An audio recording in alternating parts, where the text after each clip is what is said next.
federal government removes VAT on diesel, CNG, electric vehicles, orders to crash prices. World Bank to partner Nigeria on marine blue economic development. OPEC dismisses reports of crude oil price dropping to $50 per barrel, just as oil rises as Middle East conflict deepens, gains capped by global supply outlook. Plus, Hong Kong stocks fall as stimulus rally fizzles. Japan's Nikkei leads gains in Asia. The program is Business Express, reaching you from Abuja, Nigeria's capital. I am Neka Oko, your guide.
Let's start by telling you that President Bola Tinubu has granted an express approval to the Northeast Development Commission for the deployment of electric vehicles in its catchment states.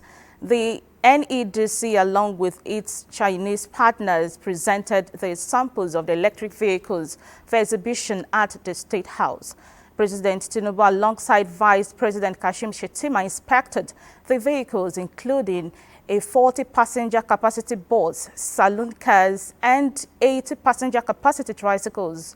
The president expressed satisfaction, following which he approved that the commission should go ahead and deploy the e-mobility in the northeast region of the country.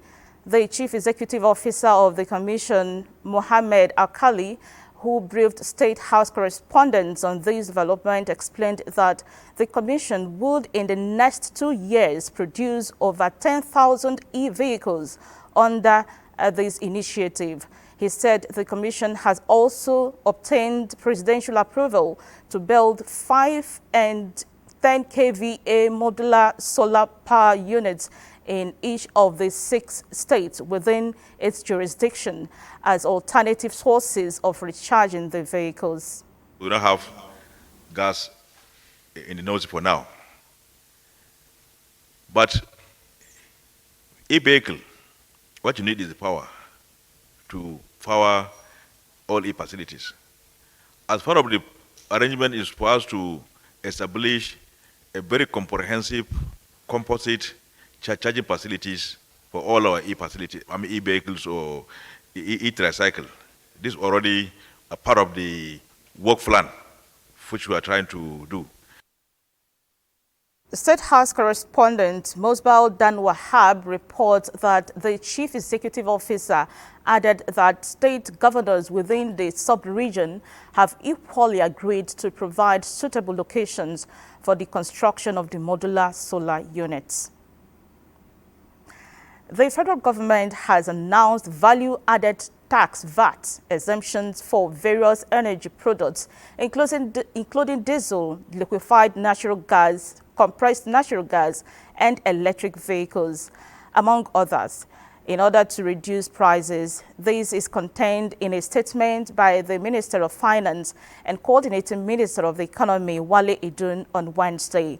According to Edun, these measures aim to reduce the cost of living, enhance energy security, and speed up Nigeria's shift to cleaner energy sources.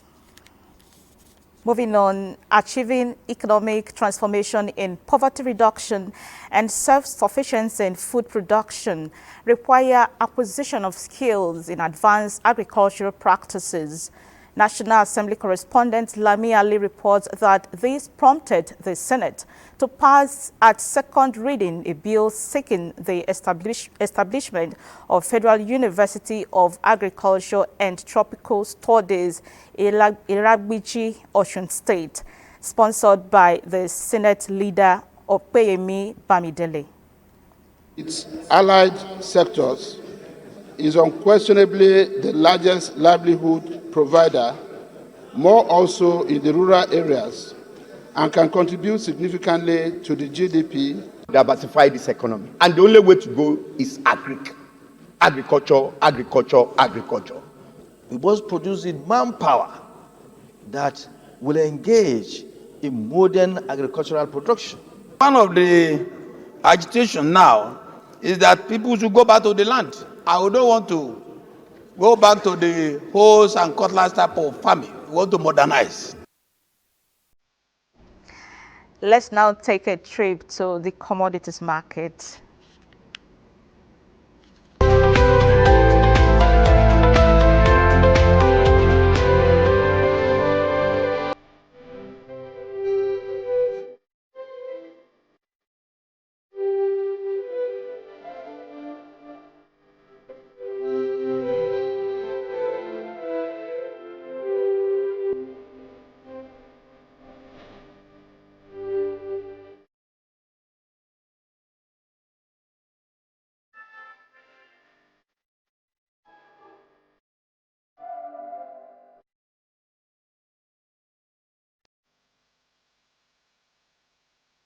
The African Development Bank, AFDB, has canvassed the adoption of technology supported by the right policy, environment and investment to transform agricultural productivity in a bid to ensure food security for Africans.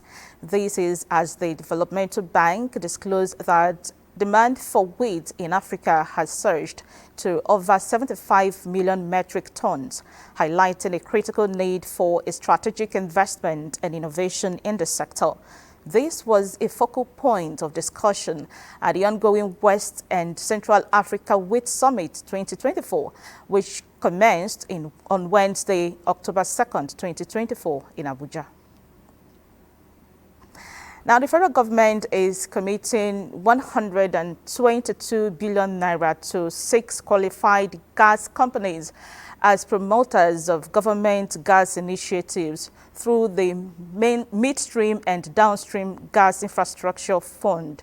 Lydia Sampson reports that Minister of State Petroleum Resources says the initiative is to fuel growth in gas processing, transportation, storage, and distribution infrastructure. Intentional intention of the President of the Federal Republic of Nigeria to make sure that Nigeria is being driven by gas. And of course, like one of you have said, it is a cleaner way. We need to serve our environment, and that is how and why we need to go this route. So we want to urge you to be diligent, to be committed, to show diligence in the execution of these projects. Mr. President has a vision, and those of us in the Senate are ready to give the government all the support under the leadership of the Senate President, and we've been doing our best. We will not only deliver, we will deliver safely, we will deliver on time, and we will deliver to ensure that we continue to bring gas to the last mile. The Organization of Petroleum Exporting Countries, OPEC, has refuted a report suggesting that crude oil prices could drop to $50 per barrel, a claim allegedly linked to Saudi Arabia's oil minister.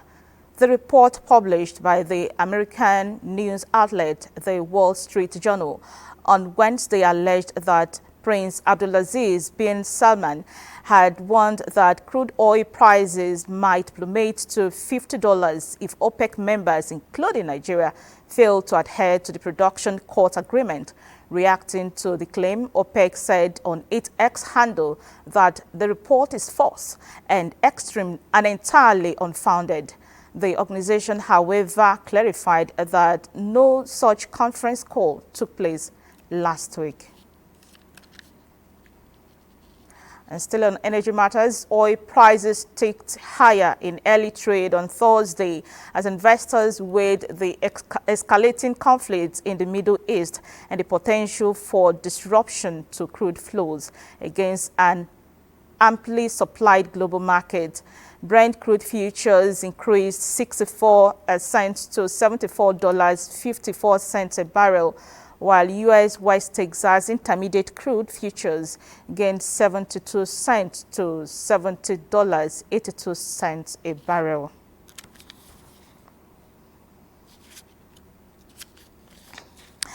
Dollar hit 1 month peak to yen as Federal Reserve is seen taking time with rate cuts. How much is the Naira exchanging for other currencies? Let's see.